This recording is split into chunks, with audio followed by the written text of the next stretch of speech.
It's Movember, that crazy month where we grow mustaches. And for us ladies, a unibrow maybe? As a catalyst for conversation about men's health challenges, like prostate cancer. The message I have today is about a great man who grew a great mustache. Jennifer Carroll lived an unstoppable life with great business success, a loving marriage, awesome kids, a life full of travel and adventure, giving back to those in need, awesome friends, great times, living life out loud. Phil lived an unstoppable life. Yet at the age of 52, Phil was stopped by one of the worst cases of prostate cancer seen in North America. Phil was stopped, but you can strive to be unstoppable. How? By being proactive about your health and getting checked.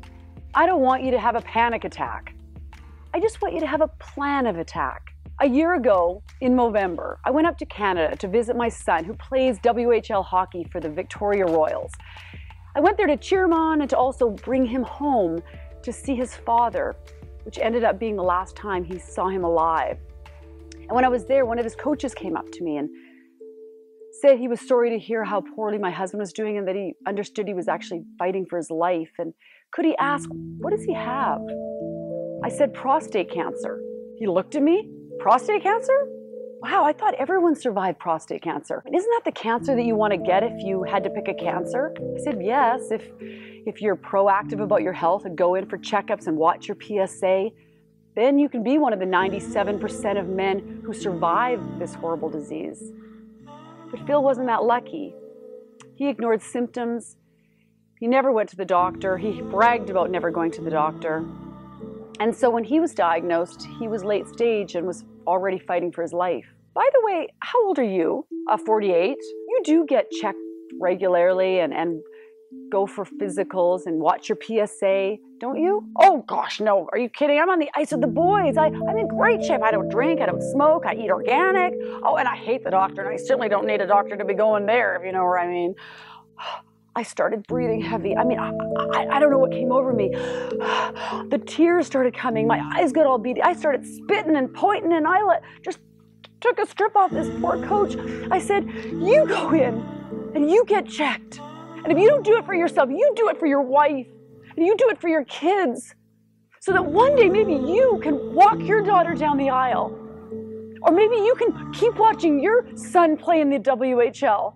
Because my Philip, he can't, because he's dying. So I don't care if you're afraid. You go in and you bend over and you take it like a man. This poor coach looked at me. He's like, I'm usually yelling at your kid on the ice like that. I'm not usually getting it myself. Fast forward 3 months. Phil's passed away. We've had a couple funerals. We've buried him in his home in Calgary. And now I'm back in Victoria watching Austin play hockey. The coach comes up to me and gives me his condolences. And then he says, Jen, I went to the doctor last week. Bent over, took it like a man. And while the doctor was putting on the glove, I said, hey doc, I'm doing this for a woman and it's not my wife. Doc's like, whoa, TMI, too much information. That's the message from Phil and I today, that you can be unstoppable. Phil was always about the bottom line. So there's 2 things I have to leave you with today. Celebrate life. Celebrate life and live life out loud like Phil did. And secondly, and most importantly, be proactive about your health and get checked and be unstoppable. You got one shot, you got one opportunity. It's everything you ever wanted. Your arms are heavy, your palms are sweaty. You got your mom's spaghetti. In the music, the music, the music.